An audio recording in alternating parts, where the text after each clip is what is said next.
Hi there. Welcome back to another quick and easy watercolor painting. I'm Rod Bergeron, and today I'm going to paint for you something that I seen on a recent trip to Northern Ontario, and I just wet the top 2/3 there. And we're going to put some blue on here, just a couple of streaks like that. You put more on if you want, but that's all we need for right now. And there's sort of a rock outcropping across part of this. So I'm going to take this big brush and I'm not going to rinse this out. I'm going to pick up some Payne's gray and I'm going to put a bit of a, like just a rocky kind of a face across here, okay? We're going to put some more Payne's gray in here in a little while, but for right now, that's all we need right there. Now I am going to take this brush and rinse it out really well. And I'm going to pick up some yellow ochre, some fairly intense yellow ochre, and I'm going to put it across here in a couple of places, and across here, and maybe even up on top of this. And I'm going to put a little bit of yellow ochre across the front here, okay? This is where our shoreline sort of on this side is going to be. I'm going to maybe pick up a little bit more yellow ochre, a little bit more intensely in a few places like that. And that's all we're going to do for right now. All right.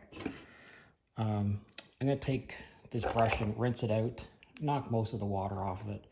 And I'm going to pick up some Payne's gray pretty intensely, and I'm just going to put it in a couple of spots like that across the top there.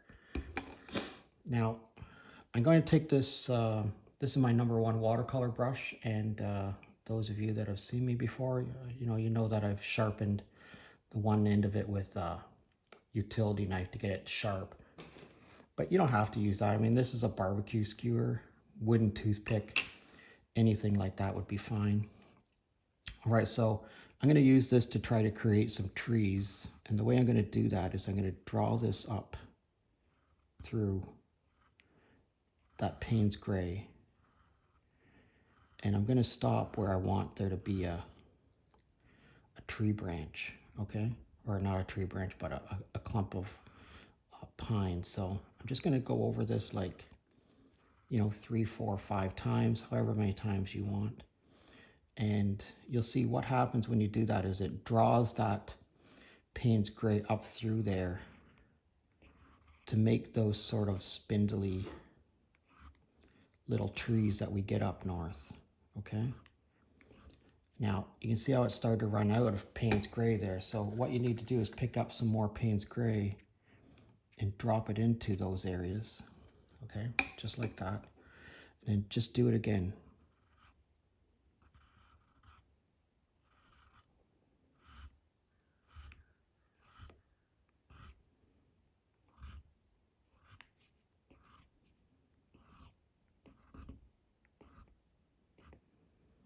Okay, and you'll see it starts to bloom out like that. That's what we're going for, okay? So I want this to be a rocky outcropping, and you can see it's starting to look like a rocky outcropping across there. But I think it needs a little bit more Payne's gray, so I'm just going to touch it in a little bit of those wet areas, maybe on a bit of an angle like this, sort of allude to some rocks going across there. That's not too bad. That's coming on there right now. All right, so let's rinse that out. We're going to grab a little bit of sienna. We're going to drop a little bit of sienna into a few places here. And we're going to drop a little bit of sienna into a few places right there too. Okay. Again, we're going to do the same thing. We're going to scribe into this. We're going to get some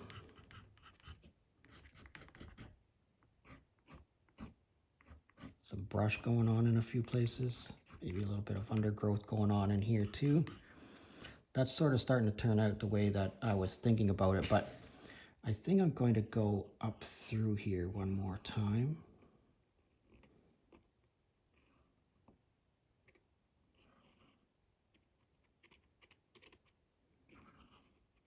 Maybe just make it a little bit scratchy like that. See if we can't get some more branches coming off there.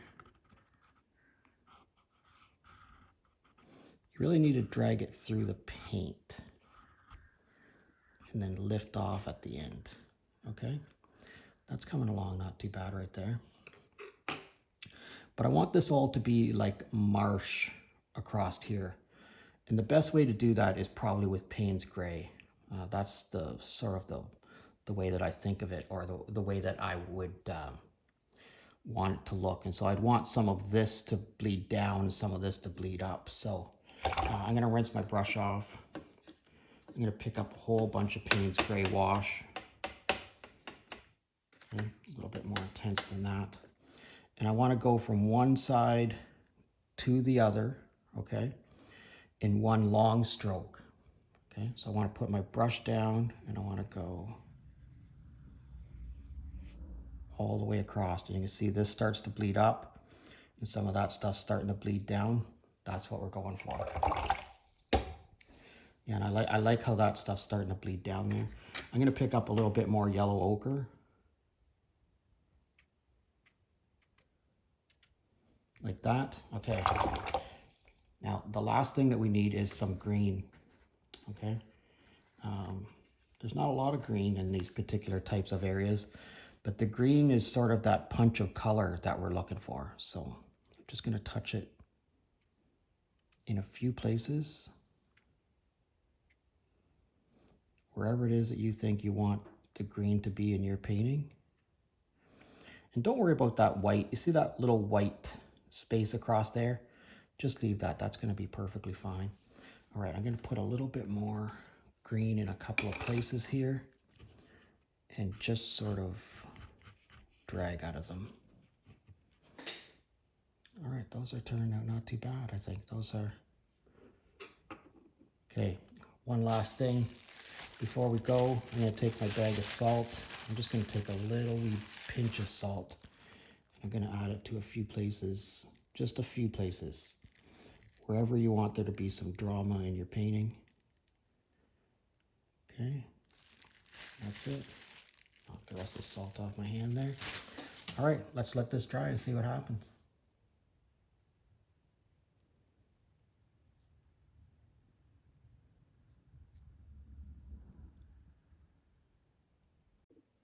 All right, let's check this out and see what happened. Look at this tree line that's sort of built itself in the background here for us. And that was just really scribing into the paper and bringing that up. Remember, it's Impressionism, so you're not trying to look for an exact rendering of a tree, but check this out. Look at this little interesting area back here where that Payne's gray has all bled there. These scribe lines, that little bit of area right there that the salt has created for us, and then these scribe lines, this bled down into here and created the, you know, like this brush, these bushes for us. And that little, you know, that little bit of green that we dropped in there near the end. Let's put this on here and see what happens to it. Left and right. More sky. That's pretty interesting with more sky. I kind of like the more foreground look though. That is pretty cool looking though. It really does give you the, and I'd love to hear from you and, you know, let me know what you think about it. Let me know what you think is, you know, better. More foreground, less foreground, no foreground. I kind of like these little tree things that happened on the left-hand side here too. Anyways, drop me a comment. Let me know what you think of it. I'd love to hear from you. I'd love to know where you're from. So if you could let me know where you're from in the comments section, I'd appreciate it. And as always, if you're currently a subscriber, thanks a lot for subscribing. And if you're not currently a subscriber, please consider subscribing to my channel. Thanks a lot for watching, and we'll see you again next time.